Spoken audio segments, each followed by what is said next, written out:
I've separated the stitches of the two layers ready to do the above spout area. So this is the spout hole, and I'm going to join these using green because the green would have been the continuous colour, and I've also got to deal with the short row wraps. The good news is that I can work all the way across here using green, so I don't have to do any of that switching side to side. I just need to make sure I go into the stitch from the back. I'm just going to leave a tail of green yarn sticking out for later. I can darn it in. Then around the base of the green stitch on that side, but we've got to get the right match. I am 1, 2, 3 columns above that pattern line. So I've got to find 1, 2, 3. So it's the 4th stitch. And that should have us lined up. So if I want to be super careful, I can see I've got 3, 6, 9, 12 stitches left to go. And counting on this side, I've got 3, 6, 9, 12 stitches left to go on that side. So double check.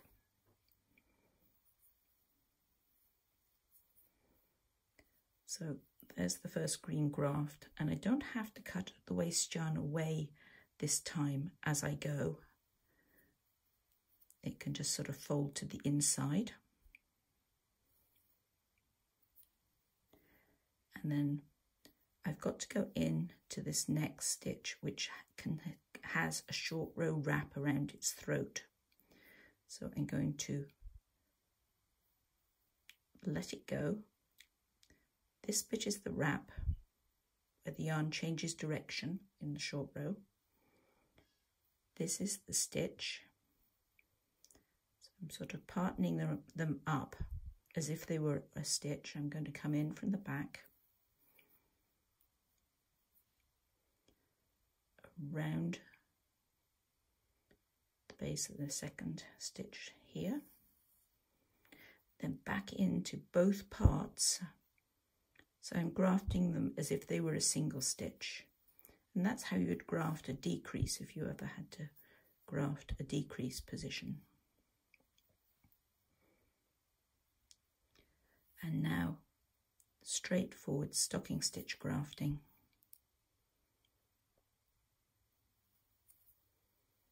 In the same colour. I'm going to try and tuck my underneath stitches out of the way.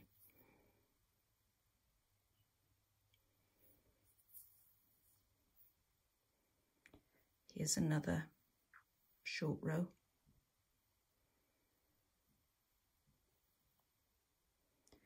There's the wrap, there's the stitch. Turn them round so they sort of sit on the needle together, and I've got to come from the back around the base here and back into both, and I want to make sure that my stitch comes forward of the short row wrap so it hides behind my sewn stitch. I'm just going to tension these a bit more.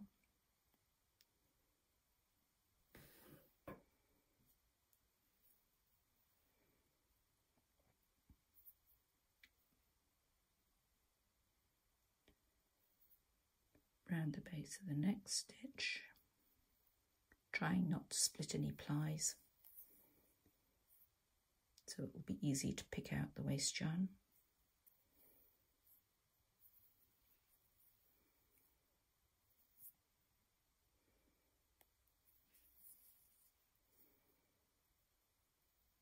And there's another wrapped short row.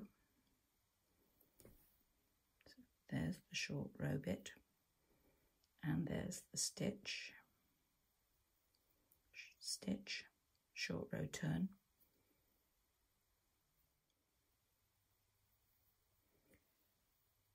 Right, into that one, into the wrap and the stitch, around the next stitch base,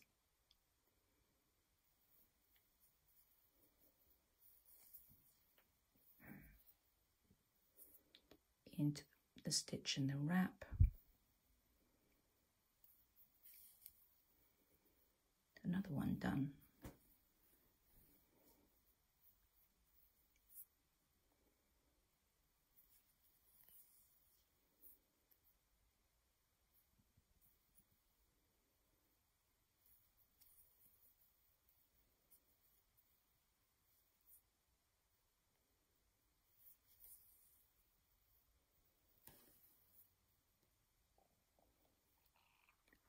So here you can see the wrap's a different colour. So I'm separating the two bits out, putting the stitch on the needle with normal mount, putting the wrap behind it. And now I go into both as if they were just a single stitch.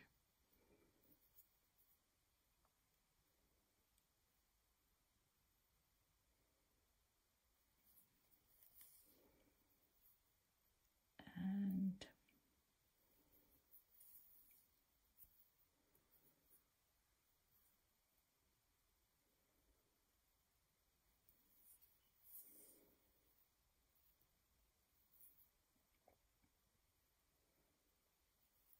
yippee, I can get rid of another needle. And I want the last stitch on the top edge, which means we haven't missed anything out. And back in there, and we are done on that side. Now we can remove the waste yarn. I turned the work over and cut the waste yarn stitches and unpicked it away, so I can get that out of my way whilst I remove this blue edge and graft those yellow stitches to the purple ones. I'm going to use pink yarn because that's the colour I would have been using had I continued this row, and this blue waste yarn is going to get in the way whilst we do this, so I'm going to make a snip in it right now, and actually I'm going to make a few snips so that I don't have to keep stopping and starting, because this is a fairly straightforward stocking stitch join apart from the waste yarn wraps. So into the stitch from the back, around the base of the first stitch,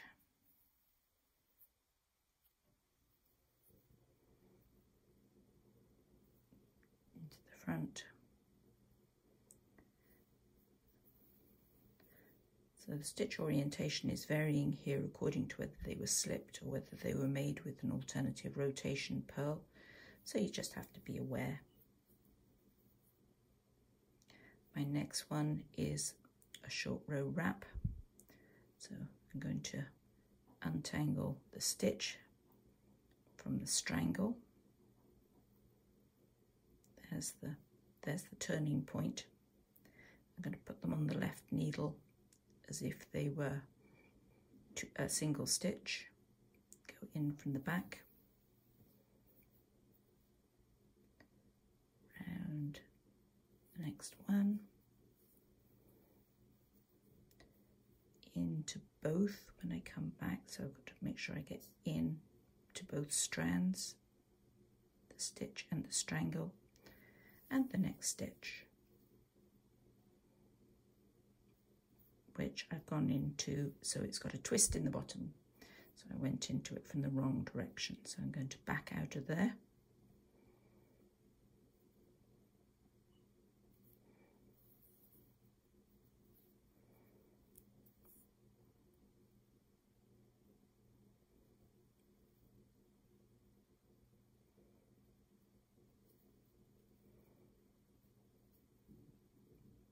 There we go.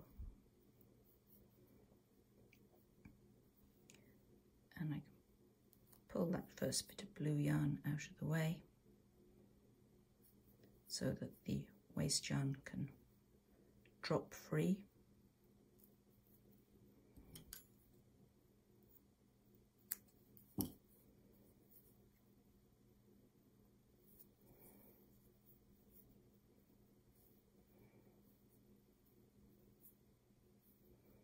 Back into the stitch I came from.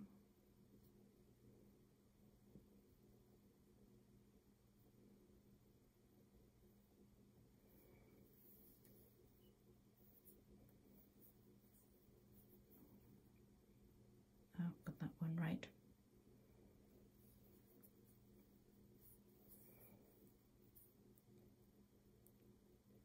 Unpick, unpick. And there's a strangled stitch, so I need to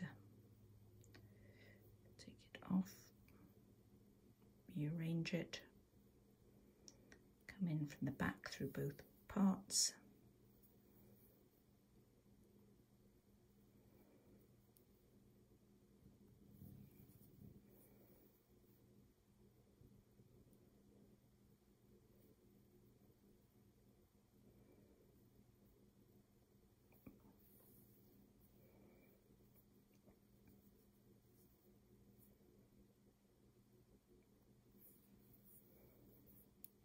Remove the blue.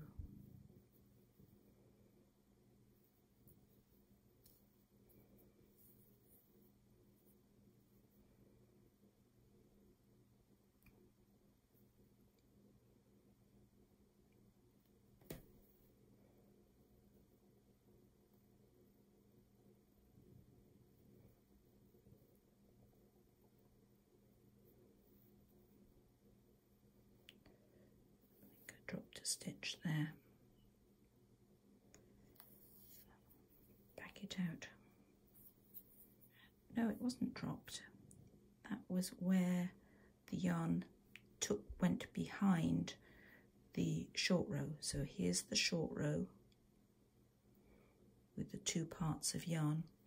Then that yarn just shortcuts behind that stitch because I slipped it to improve the short rows. So it wasn't dropped.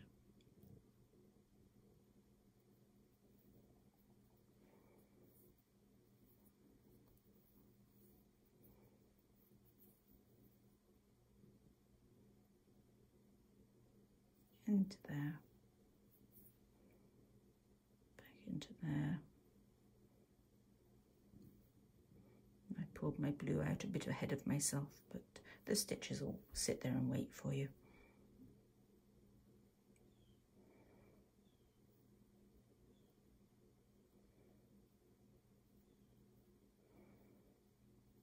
Untangle the wrap, put them together as if they were one stitch. Come in from the back.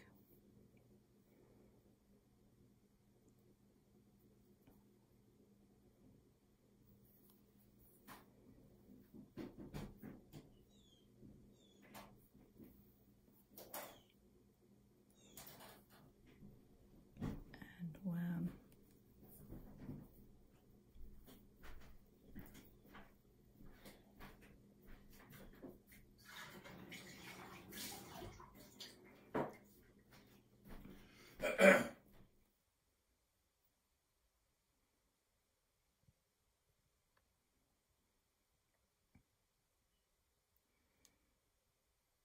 Whilst this isn't necessarily easy, it's very satisfying when you get it done.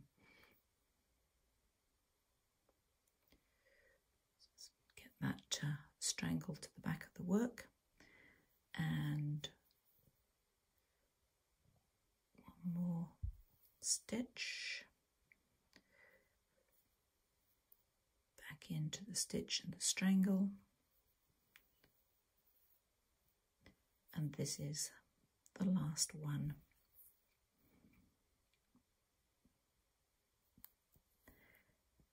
And now all that remains to be done is to check the size and shape of the sewn stitches and make any adjustments, and then we can deal with the teapot spout opening.